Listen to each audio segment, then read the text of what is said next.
नमस्कार। स्वागत है आप सभी का आज की व्याकरण की कक्षा में। स्पर्श हिंदी व्याकरण का पाठ 4 पढ़ना हम शुरू कर चुके थे, जिसका नाम है संधि। संधि के 2 भेद हम पढ़ चुके हैं अभी तक, स्वर संधि के आगे 5 भेद और फिर व्यंजन संधि और उसके नियम। आज हम पढ़ेंगे विसर्ग संधि क्या होती है और इसके कुछ नियमों की जानकारी लेते हैं। तो विसर्ग हम पढ़ चुके हैं वर्ण विचार में कि विसर्ग का जो उच्चारण है ह की भांति होता है और विसर्ग का चिन्ह होता है शब्द के बाद 2 बिंदु लगा देना उसके सामने। जैसे देखिए विसर्ग के सामने ब्रैकेट में इसने लिखा है ये विसर्ग का चिन्ह है। तो विसर्ग संधि। अब संधि में होता है मेल। तो विसर्ग संधि में मेल किसका होगा कि जो पहला शब्द है यानी कि बाईं तरफ जो शब्द है, जैसे मनः, मनः जमा हर में बाईं तरफ कौन सा है? मनः है। तो पहले शब्द की अंतिम ध्वनि हमारी विसर्ग होनी चाहिए और फिर वह चाहे स्वर से मिले चाहे व्यंजन से, उनके मेल से जो भी विकार होगा वह विसर्ग संधि के अंतर्गत आएगा। तो विसर्ग के साथ स्वरों अथवा व्यंजनों के मेल से विसर्ग में होने वाला जो परिवर्तन है वह विसर्ग संधि कहलाता है। तो विसर्ग संधि की परिभाषा हुई। अब हम देखते हैं एक उदाहरण। जैसे मनः जमा हर से बन गया मनोहर। तो मनोहर क्या हुआ? विकार क्या हुआ कि जो मनः के साथ विसर्ग थी, विकार के बाद वह ओ की मात्रा में बदल गई, मनोहर हो गया। तो इस तरह यह जो विकार है विसर्ग का वह कहलाएगा विसर्ग संधि। अब हम पढ़ेंगे विसर्ग संधि के नियम। यदि विसर्ग से पहले अ हो और विसर्ग से परे यानी कि दाएं वाले शब्द में पहली ध्वनि अ हो या किसी भी वर्ग का तीसरा, चौथा या 5वां वर्ण हो, या फिर य, र, ल, व हो, तो विसर्ग का ओ हो जाता है। जैसे उदाहरण देख लेते हैं। पहले अ वाला देख लेते हैं। मनः जमा अनुकूल। मनः विसर्ग आ गया, अनुकूल में अ आ गया। तो उसने कहा था कि अगर विसर्ग के बाद जो पहली ध्वनि है दूसरे शब्द की वह अ हो तो विसर्ग का क्या हो जाएगा? ओ हो जाएगा। तो क्या बन गया? मनोनुकूल। अब है इसी में हम देख लेते हैं, नीचे वाला देखते हैं, सबसे नीचे वाला उदाहरण कि विसर्ग के बाद उसने कहा था य, र, ल, व, ह, कुछ भी हो सकता है, इसमें आ गया ह। पुरः जमा हित। विसर्ग के बाद ह ध्वनि आ गई तो विसर्ग का ओ हो जाता है, बन गया पुरोहित। तो इस तरह यह नियम हमें याद करना होगा।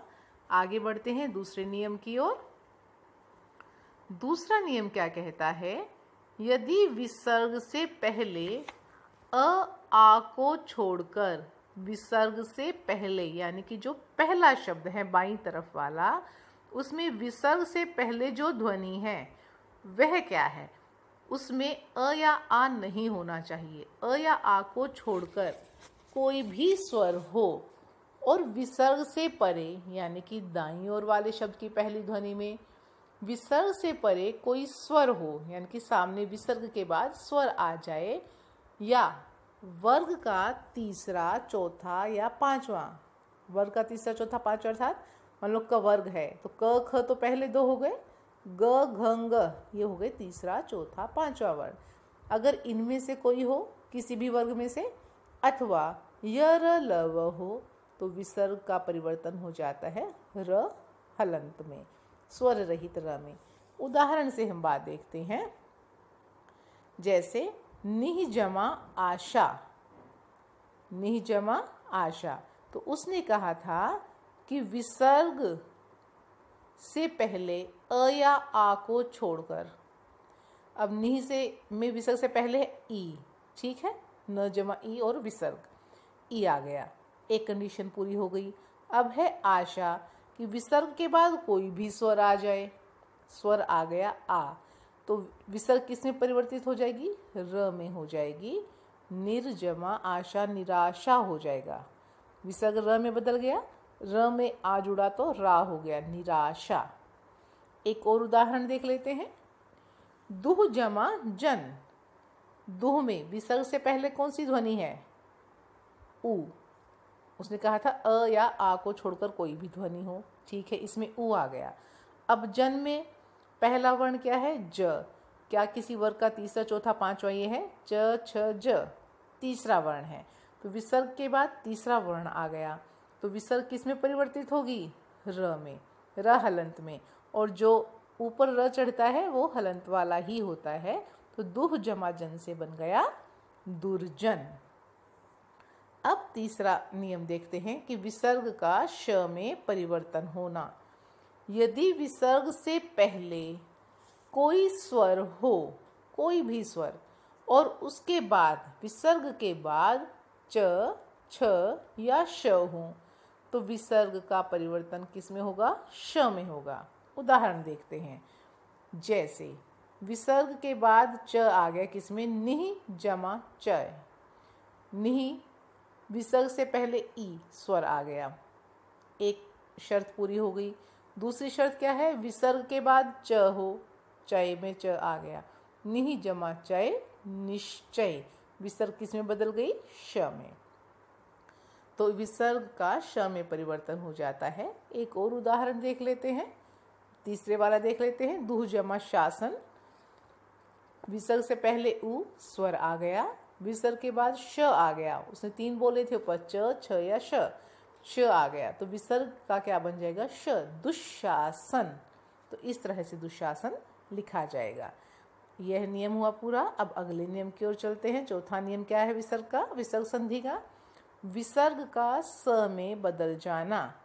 कब? विसर्ग के बाद त या स हो तो विसर्ग का परिवर्तन स में हो जाता है। उदाहरण से हम बात देखेंगे। निह जमा संतान। अब निह विसर्ग आ गई, हमने देखना है विसर्ग के बाद या तो त हो या स हो। संतान में क्या आ गया? स आ गया, तो विसर्ग किस में बदलेगी? स में, हलंत वाला स, निस्संतान। ठीक है, तो इस तरह से यह नियम समझ आ गया होगा। अगला नियम क्या कहता है? अगला नियम कहता है विसर्ग का श, श कौन सा? मूर्धन्य वाला। विसर्ग का श में परिवर्तन होना। इसके लिए शर्त क्या है?